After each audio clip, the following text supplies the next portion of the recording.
Hi guys, welcome back to the channel, FPL Consult here, and in today's video I'm going to share with you guys a Game Week 1 draft with the intention to wildcard in Game Week 4. Now I knew that Game Week 4 wildcard was quite a popular strategy, but I was surprised at the number of you guys who reached out to me to build a team with the intention to wildcard in Game Week 4. It seems like quite a number of you guys are on this strategy. When I started building the draft, it looked really good, and coupled with the fact that wildcarding in Game Week 4 would not wipe out any transfers that you have banked before that, you can actually carry your transfers through, and therefore maybe an early wildcard is not the worst thing in the world, because if you are in a position with maybe 5 free transfers later down the road, that's pretty much a mini wildcard as well. So it is definitely a viable strategy. So I've built a team today. I'm going to share with you guys this team that hopefully will be able to maximize the first 3 game weeks of the FPL season. So hopefully you guys who are on this strategy enjoy this video, and if you do, please drop a like and also subscribe as well if you are new around here. Now at the end of the video, I will be dropping this draft into the Fantasy Football Hub My Team Tool to take a look at the rating of this draft and also show you guys how I intend to rotate these players to optimize the lineup for every single game week. If you guys are interested, Fantasy Football Hub recently launched a new feature where you are able to upload a screenshot of your team and it automatically loads the 15 players into the app, and you can have an AR rating to go along with it as well. It's very cool. If it is interesting to you, it will be at the end of the video. So let's jump into this team, and I have Henderson in goal here. So I've gone for a 4.5 million keeper. He is the keeper that seems to be most likely first choice for Crystal Palace. Glasner has come out to kind of indicate that he is first choice, and also to the point where Sam Johnston has even requested to leave the club. So Henderson seems like first choice. I still do think, like, despite you kind of wanting to maximize the first 3 game weeks, there is still value in the 4.5 million keepers. They are generally the ones who rack up more save points, and obviously when they do keep a clean sheet, then you add the save points. It's a good chance for bonus as well. So I think 4.5 million keepers are still the keepers I would choose. I wouldn't want to go for 5 million or 5.5 million keepers. In terms of the defenders, I've gone for Mykolenko, Van Dijk and Gabriel. So 2 premium defenders and 1 4.5 million defender here. So for Mykolenko, he is 4.5 million, a good plum fixture in game week 1 with Brighton at home. Everton are a very decent defense, and Mykolenko is a very attacking defender. So I've chosen him here to cover the fixtures, and he does rotate well with the bench options, which I will show you guys later on as well. And there's Van Dijk and Gabriel, obviously very plum fixtures here. Ipswich in game week 1 for Van Dijk. Gabriel has Wolves at home. Now obviously Arsenal are very good on the clean sheet odds, and if you are maximizing your first 3 game weeks, you kind of do have to have Arsenal defensive coverage there.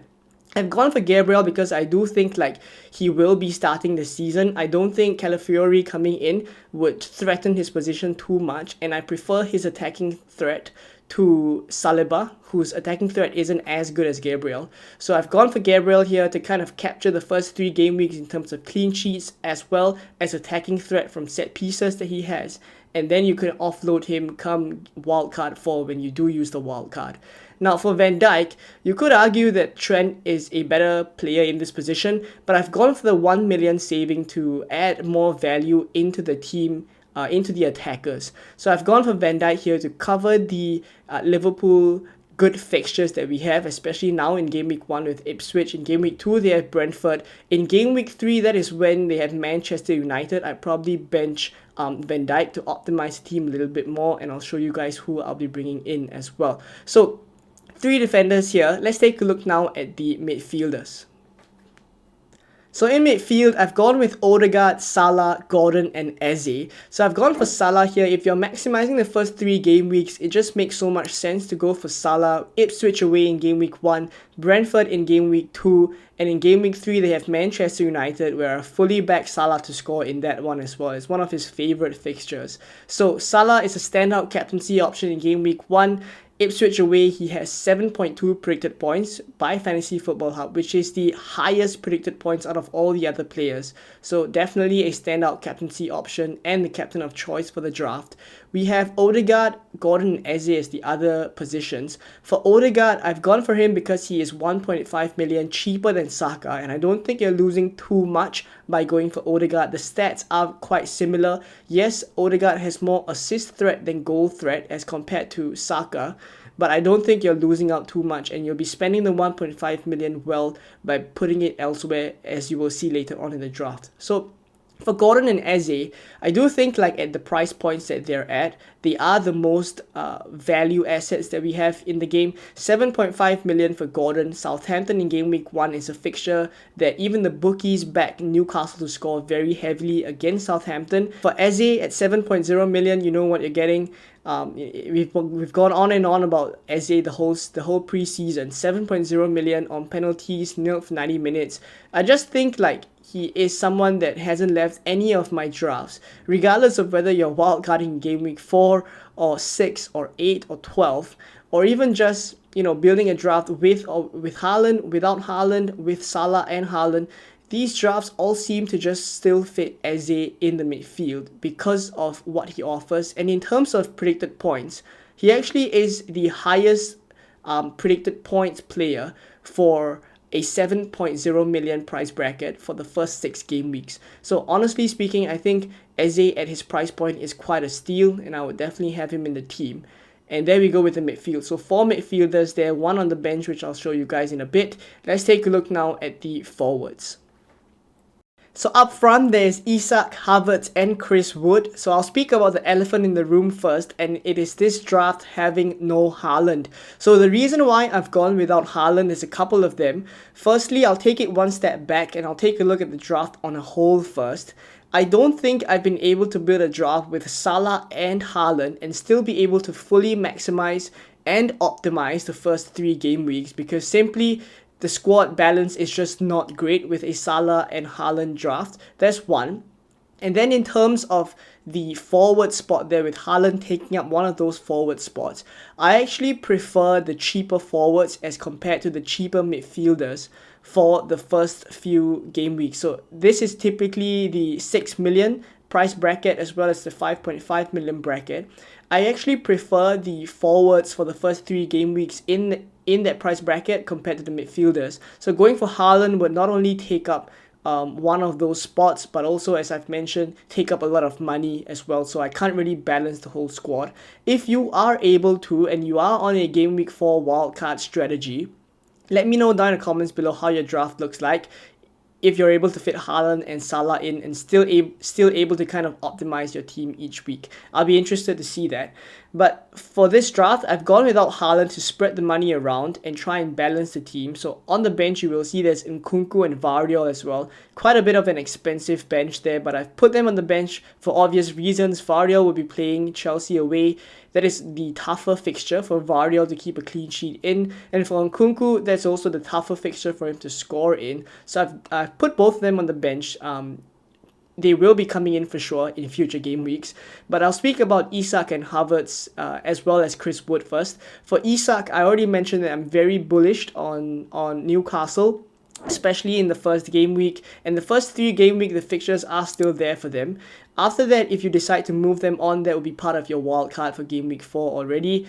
But yeah, for the first 3 game weeks, I'll go for the Newcastle double up in Gordon and Isak. For Havertz here, he completes the Arsenal triple up, which I definitely would want in a game week 1 draft that is planning to kind of optimize the first 3 game weeks, because it's Wolves at home in game week 1. Yes, game week 2 is slightly tougher, Aston Villa away, but in game week 3, again, it is a perfect fixture for all these 3 players. Again, is Brighton at home, a fixture where I also think, similar to this game week 1 fixture, which is Wolves at home, I would think they would blow the opposition away. And the odds for them to keep a clean sheet firstly and score goals are very high in both of these games. So I do want to have all 3 of them in this draft. And given I've gone for a triple up, that's also kind of why I don't need to go for Saka there. I'm able to cover him with Odegaard and Havertz up front. To speak about Havertz a little bit here, he scored a goal yesterday and 2 assists as well against Leverkusen. I do think like Jesus has been coming up recently as a very good asset for Arsenal of late. I mean, he's been coming back into form. He does look very good. Does it mean that Havertz loses the centre forward position and has to drop back slightly? I do think that is possible, but I don't think Havertz would be dropped completely. Like, I do think that Havertz would still stay. If they were to sub one of the players off, I do think it would be Jesus, and then Havertz goes to the front, playing a centre forward for maybe the last 30 minutes or so. So I do think like that's one of the possibilities, but I don't see a situation where Havertz would be dropped completely, given how good he's been for Arsenal of late. So I don't think the minutes are under threat. I think it's more the position that he plays. But given it's just the first 3 game weeks, you could very well take a chance that he continues to play the centre forward position and Jesus just comes in for a little bit. I do think like it is worth banking on, and it's not the worst thing in the world because you have your wildcard in game week 4 to address that moving forward if that is the case. So Havertz here to complete the triple up for Arsenal, and for Chris Wood, I do think like the Nottingham Forest fixtures for the first 3 are one of the best. They're actually the top of the fixture ticker. 3 really plump green fixtures for them in the first 3 game weeks. So Chris Wood here, I prefer Chris Wood, as I've mentioned just now, I prefer Chris Wood at the 6 million price bracket to the other maybe 6.5 million in Morgan Gibbs White, kind of a midfielder, as well as the 5.5 options in Nottingham Forest that are Elanga and Callum Hudson-Odoi. Like, I think Chris Wood is the much better asset when I compare it to these other Nottingham Forest attackers. And not only that, I do think like the threat of Awoniyi would really only come in slightly later, and that's kind of the beauty of kind of only needing to think of the first 3 game weeks, which is that I still think Wood will be first choice for Nottingham Forest. He's played majority of the minutes in pre-season, scoring very well, looking in very good form. So I definitely don't think it'll be a case where Chris Wood immediately loses his spot to Awoniyi. As with players coming back from injury and getting up to fitness, they don't really start the games. They would kind of come on maybe in the 60th minute to 70th minute and build them up. So I still do think you will get good minutes from Chris Wood, who, as I've mentioned, is looking in good form, just to capture those 3 fixtures where I do think Nottingham Forest will score quite well. So that's for Chris Wood and why I've included him instead of maybe the other Nottingham Forest attackers in midfield. Now, just to mention on the bench the other players I haven't spoken about, it's Flecken as the other rotating keeper because he rotates quite well with Henderson and he's also 4.5 million. If you're only thinking about maximizing the first 3 game weeks, I think it is worth to go for rotating keepers there, and Flecken does cover the Chelsea fixture where Henderson will play Chelsea in game week 3, so that's when you can kind of start Flecken as well. So I do think the rotation is worth going for, so spend the extra 0.5 on the bench. And for Harwood Bellis, you don't really need to use him much, so he's more of a cover kind of option, a bench fodder pretty much, so 4.0 million on the bench. So there we go with this draft. Overall, I think it captures majority of the teams that have great fixtures in the first 3. So, namely the Liverpool players in Van Dijk and Salah, the triple up in Arsenal with Gabriel, Odegaard and Havertz, and then there's Gordon and Isak to capture the Newcastle Southampton fixture here. And then for Crystal Palace, there's Eze and Henderson there. For Chris Wood, Nottingham Forest again, top of the fixture ticker for the first 3 game weeks. And then for Mykolenko, he's just a good rotation pairing with Vardiol on the bench there, who is someone that will definitely come in for game week 2 and 3. So speaking about rotations and how to line this team up for the first 3 game weeks, let's take a look now at the Fantasy Football Hub My Team Tool. So I've loaded this team into the Fantasy Football Hub My Team Tool to take a look at the AI rating, predicted points, and also tinker around with it to show you how to optimize this team for the next few game weeks. If this is interesting to you and you'd like to check it out for yourself, they have a 50% off discount currently running, and you can check out the tool for free as well, upload your own screenshot and play around with the tool. So if that is interesting to you and you'd like to check it out, the link will be in the description and the pinned comment as well. Do make sure to utilize the 50% off if you are interested. Now, let's take a look at the draft here. I have a 96% AI rating here, which is also very interesting because I've gone for a draft to optimize the first 3 game weeks, but this draft takes into account the first 4 to 5 game weeks, and it's cool to see that this team is still able to optimize the first 5 to 6 game weeks quite well. So in the event you don't want to wildcard in game week 4, you reach a point where maybe you want to stick with this team, it's not too bad to carry it through as well. So that's what the AI rating tells me here. In terms of predicted points, I have 66.8. The way I kind of use this is as a gauge. Maybe between 65 to 70 is what I'm aiming for every single game week, because that is the good average to aim for.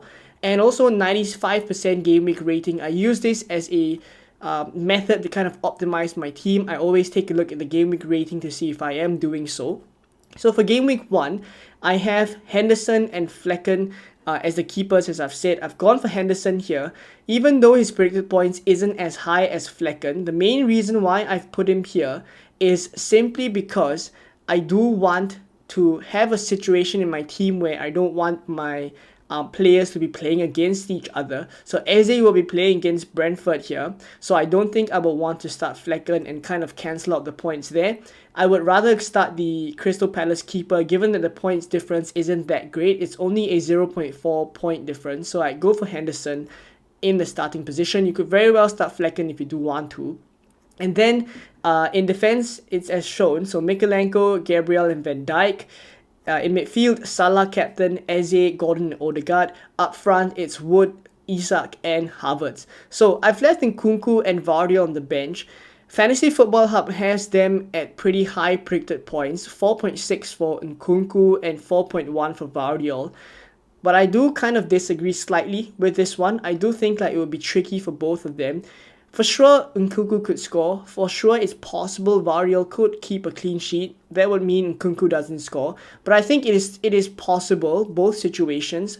But if I'm just able to bench them in a situation where I do think like it is a tricky fixture for both teams and kind of start my 11 with good fixtures, I would tend to do that. So I've gone here with these 11. Let's take a look at game week 2 now, and I've already set the team up. What I've done is I've brought Vardy in, and I've also brought Nkunku in. So Mykolenko drops to the bench because he has Tottenham away.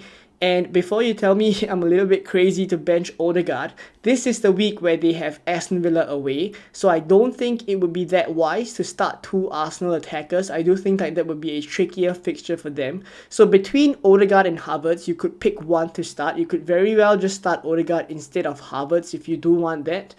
I would tend to start the player who is further forward and getting the better chances, so I would kind of start Havertz here. But by all means, if you do think like Odegaard, you prefer to start him over, say, someone like a Chris Wood, for example, you could very well do that. But for the purpose of this video, I've put Odegaard down on the bench. Now on the bench as well, it's Harold Bellis and Mykolenko. Those players would drop to the bench for game week 2. And it kind of gives you a very good squad. So Henderson still in game week 2 will be a keeper because Flecken has Liverpool away now. In the back line, it's Gabriel, Van Dijk, and now we have Vardy playing against Ipswich. In midfield, it is the 3 players are pretty much the same in Salah, Eze, and Gordon. And Nkunku comes in for Odegaard, and up front is the same front 3. So in this way, we're kind of able to still hit above 65 predicted points. We have 66.4 here and a 92% game week rating. So I still do like that. Keep in mind as well, you don't really need to make transfers here because you're banking those transfers. Again, the beauty of going for the wildcard in game week 4 is that your aim is to bank transfers. So say someone gets injured, one of your attackers, you could have Odegaard just come in very nicely as well. So come to game week 3, I've also set this team up. Now we have Flecken, who has Southampton at home. This is the week where Henderson has Chelsea away. So you wouldn't want to start Henderson here. Flecken comes in. In the back line, this is the week where Mykolenko playing Bournemouth at home is important because Van Dijk has Manchester United away. So again, the rotation here helps you to optimize with Mykolenko coming in. In midfield, it's Salah, Gordon, Odegaard and Nkunku. I've brought Odegaard back in and I've dropped Eze down to the bench. Even though he does have a pretty high set of predicted points there, 6.0 predicted points. He plays Chelsea away, so that is a trickier fixture for him. Of course, as I've mentioned, if you do want to start Eze over any one of these players, you could very well do that. But for the purpose of him playing against Chelsea away, I don't favour that fixture, so I've dropped him down to the bench and brought Odegaard in. The forward line stays the same. It's Chris Wood, Isak and Havertz. This hasn't changed much. Also because I think Chris Wood has a good set of first 3 fixtures, so there's no reason for me to take him out. Isak has Tottenham in game week 3, but as you see, it's 6.9 predicted points because they play at home. They're really good at home, and Tottenham aren't a very strong defense, so I fully back Isak to score in that one. And then Havertz here fills up the last spot. So basically, this is how I would kind of optimize the wildcard that we've seen, the game week 1 draft that we've seen previously in the graphic. So I'll go back to game week 1 now. This is the draft that I'll be going with if I was wildcarding in game week 4, and I'm just mainly want to optimize game week 1 to 3. Let me know what you think of it in the comments down below. I have gone on quite a bit and waffled on quite a bit, but let me know what you think of my thoughts and whether I'm sleeping on any players. I think I can identify some players that I may be missing and I do want to include as well. Players like Son, players like Porro, but I'm struggling to fit them in, even though they do have a set of really good first 3 fixtures as well. So let me know down in the comments below if you're on this strategy, what your draft looks like. If you're able to fit Salah and Haaland as well, I'd be keen to know. But if not, I hope this video was useful for you guys and maybe give a different insight to those of you maybe not on this strategy to take a look at the players that a wildcard game week 4 would go for in game week 1 now. So thank you for watching to this point. If you are interested in Fantasy Football Hub, again, it will be in the description as well as the pinned comment. If not, I will catch you guys in more game week 1 content coming very soon. Bye bye.